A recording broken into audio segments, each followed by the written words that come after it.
I just want to begin by thanking Dr. Marilyn Roberts from the Zayed University for giving us the opportunity to speak here today. Need these? Thank you. No problem. It's a great forum. It's a very successful forum, and you can see how much the students here and everyone has moved forward because of it. I'd also like to thank Dr. Volker. Thank you again for the invitation and for letting us be part of this very worthwhile event. Now, in the agenda it says current issues in the world of public relations. And I'm going to manipulate that in some way to focus on perhaps what is, in my mind, the key issue in public relations, which is standards and ethics, and which perhaps I'm going to argue perhaps the only issue that we should be looking at. It's quite a serious issue, but I'm going to try and make it as light as possible. If I do become a little bit boring and you have your smartphones, you can go check out my blog. It's a bit more light-hearted there. And you can also tweet me if you want and tell me to shut up or move on as well. I'll keep a track on the phone. Now, I think I started PR, and I'm going to make a very short presentation, and then I'm going to invite the speakers that were up before, Sean and Bill Spindle from the Wall Street Journal, and Mazen, and Matt Juffy, and Gregory Payne, who are all going to come and join us on the panel, and they're going to, take your questions and hopefully be able to answer them. Now, I started public relations in London in 1999, and at that time I went and started in a technology PR practice. There are many different types of PR practice out there, and one of the questions that I was asked was, why do you want to get into technology PR? And it's the same question that we've asked to different candidates coming in, and a lot of people, when they come and go into PR, you say, why do you want to join this particular type? They say, we want to do parties, we want to get involved in doing fun activities and product launches. And that's effectively, when you do come through the door, you potentially get the chance to do that straight away. And one of your first jobs may be to organize a product launch for a big company, if you're lucky, such as Apple or a Nokia or an IBM. And in the process of organizing that event, you will find the best venue. You'll look for something which is a little bit exclusive, something new. It probably costs a lot of money. One of your jobs will also be to perhaps think about the hospitality side of it and the gifts. And there may be a minister or a VIP coming along as well. And again, you'll have to think about the protocol and how to thank them.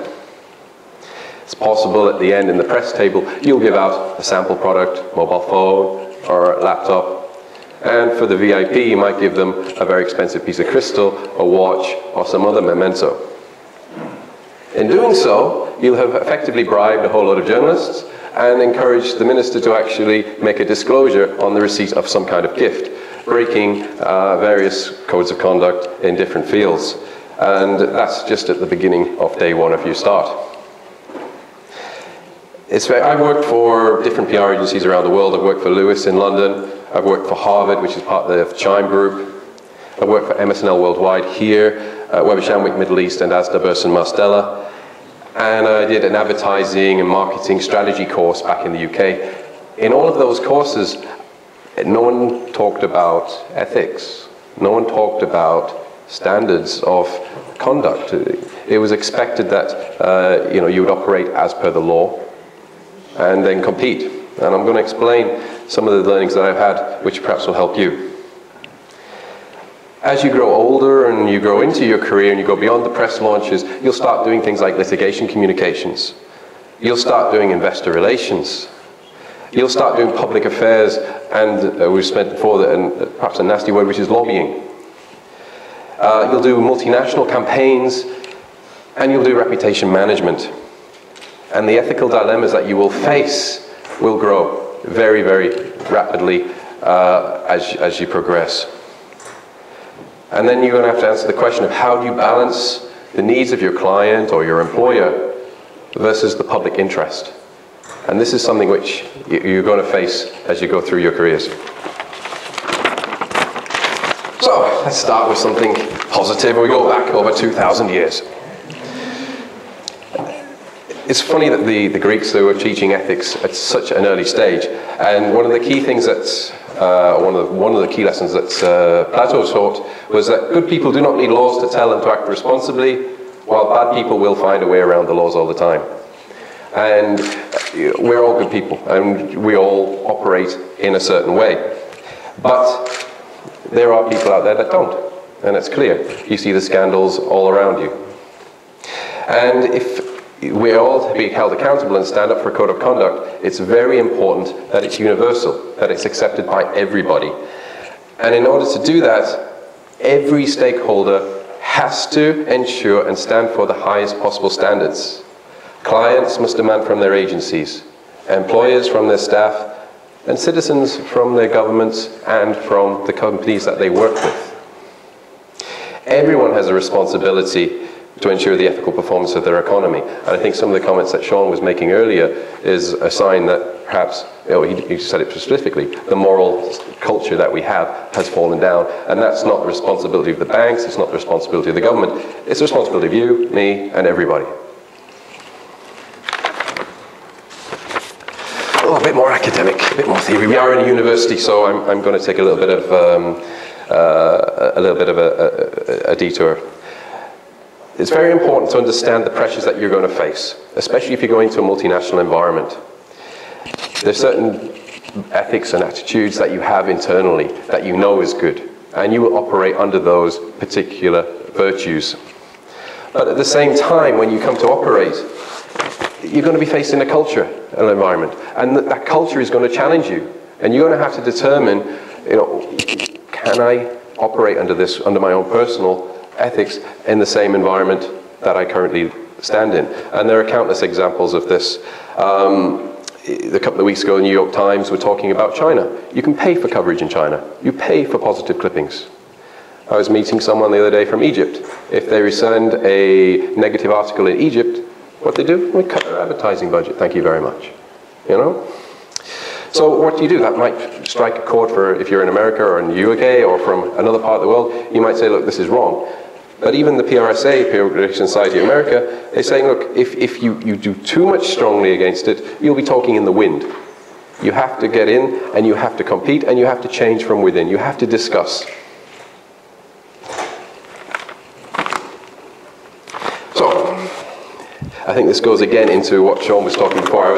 I put a couple of slides, an extra slide in here. Ethics and morality, and PR people have a great opportunity to support good causes. And you have a great deal of power.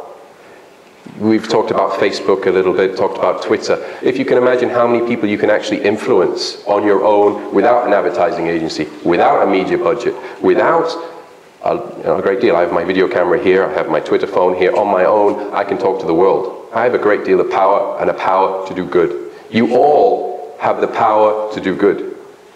And that's a power we hope that you will exercise as you move forward. I put here that it's the only subject worth discussing. In 2030, they're saying that we will need enough resources from 2 planets. And 2 planets might not be enough. So what's the point in, starting your own business and investing in stock markets and organizing a pension fund? For me, anyway. For you, you're going to live for what, 100 years? You're going to live for an additional 60 years beyond 2030 in a world which, well, perhaps isn't going to look very nice. These are topics that you need to think about, and as PR practitioners, you'll have a lot of opportunity to deal with. I've just slotted this one in specifically for Sean, and perhaps we can discuss this on the panel later. One of the things, I'm into social responsibility and sustainability as well as public relations. This is part of what I do, and so this is why the economics that Sean was presenting is very exciting for me. There's an old concept of economic development that assumes that we will continue to consume. It's like Superman, we'll be flying forever, and that the world will continue to grow.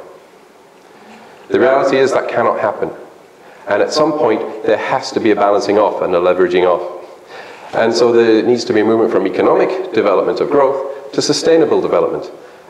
And what that means is that some parts of the Western and perhaps richer parts of the world will have to see their standards fall so that other parts of the world can grow.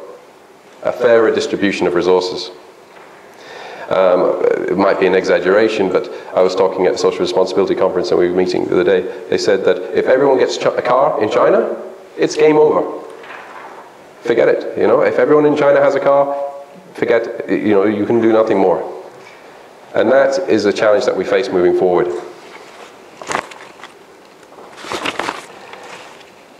Ethics in public relations is so far been a self-regulated industry. It's an industry which has stood up for itself, saying that we're good people. We don't need to be told what to do. Increasingly, the public we've fallen short as public relations practitioners. You've seen it in the UK in particular. I'm just reciting my own. Cash for questions, the whole hacking of phones from Murdoch, which is obviously newspapers, but it links closely into how the PRs all work. So now the world is saying, hang on, PR people, we're going to get involved. And this is a definition of social responsibility, which is part of public relations, probably core of it, in which is talking about ethical behavior and operating under international norms of behavior. So back to that diagram with virtues and the pragmatic virtues that come in. 3 weeks ago, and this will perhaps Mazen will be able to talk about a little bit in terms of reporting, the Global Reporting Initiative. This is an organization which is linked to the United Nations Environmental Programme and previously has been responsible only for helping companies measure their sustainability. On May the 4th, they launched a supplement for content companies. I won't say media, it says it's called media sector, but it's effectively for content companies. It covers public relations, it covers advertising, it covers newspapers, it covers billboards, it covers cell phones, it covers everything. And effectively what they're saying is that you have a responsibility for your content. And they've coined this term of brainprint. And brainprint, they're saying, is the impact and influence that you have on society through your content. Wasta in the Arabic context. And they're asking you to measure it. So how can you actually measure your influence? How can you measure your wasta? I'll be asking perhaps Mazen a little bit later, and maybe he'll give us some idea. The other thing that the GRI says that because we have the ability to inform and create, debate and engage, then we have an obligation to do so. As PR people, as advertising people, as media, there is an obligation to talk about these issues and promote the positive environment. There's so many challenges that you'll face, and it's not a case of just having a guidebook and saying this is right and this is wrong. Because some things are right in one context and some things are wrong in another. Some things are right in one country and you have to operate in another in a different way. I've done a study of all the public relations agencies' codes of conduct, and I was surprised at how much similarity there are between all of them. Maybe not surprised, but I was surprised at the fact that all of them were championing their own codes. And what we've discussed at MEPA is that we should combine them all together and share them to all so that they can actually say, look, this is what every different agency around the world thinks and believes, to provide people with an armory for when they're faced with problem decisions. And then I discovered the Global Alliance Decision-Making Guide, and I recommend all of you to have a look at this and go through it, where it helps you to make your proper decision. And I hate it, I would hate it if you ever came to a situation where you were given a dilemma and you said you wanted to resign. You shouldn't, you should fight. You should make your case clear and go to the appropriate people within the company and put your case forward. It is too important just to let the company go ahead and you're not being part of it. You should fight it. And finally, just before we go into the panel, I just wanted to flag 5 issues.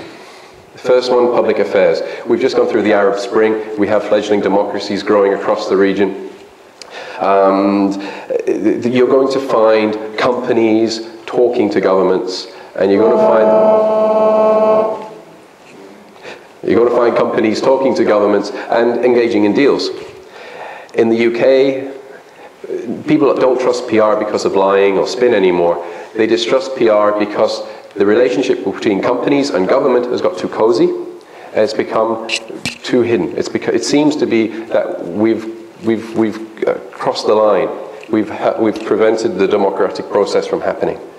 And some of the recommendations on the Chart Institute PR website, TV, which is also on my blog, blogging again, is that we should talk about lobbying, we should talk about public affairs, we should talk about this type of legitimate activity and make people aware of it so they're not surprised, so that there is no concern, and so that it can be transparent, and so that the people that are involved operate at the highest standards that is required.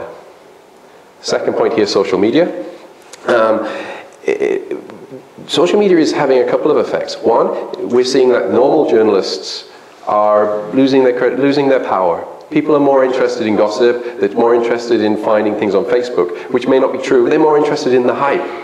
If the UK, the News of the World was always the #1 newspaper, followed by the Sun and the Mail. You would hope it was the Financial Times, you'd hope it was the Guardian, but no, it was those publications which had the gossip. And social media is going that way. The second problem with social media is that you have anonymous people. So people can say whatever they want and hide. That's not freedom of speech, is it? Third thing is that the internet makes people feel that they have power. And the thing that you should all be aware of is that, the microphone is too close to me, is that although you do have the power to complain on Facebook and on LinkedIn and Twitter, the balance is still with the companies. They still have more resources to tackle. And so if you think that you can complain or can make an impact on social media, the level balance of power is already moving back to the companies, and they're finding out how to use it. And so there needs to be some level of understanding in that. Self-regulation.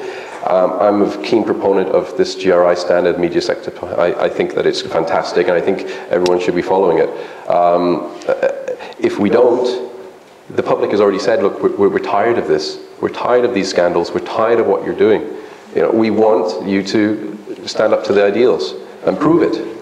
And if we don't, then someone's going to come in and regulate our industry for us. Or try to, at least. And then we have to look at this global versus local. Their global ideals are great, but do they work in the local context? And how can we survive long enough to bring those global ideas into effect and bring the benefit to the local markets? And final point, age of transparency. Everything is now public. I made the joke at the beginning about Twitter, but this entire presentation could have been done already, even though it's a private closed door. We've seen WikiLeaks, we've seen what's happened there. And now we have to tackle with engagement on so many different levels. On that note,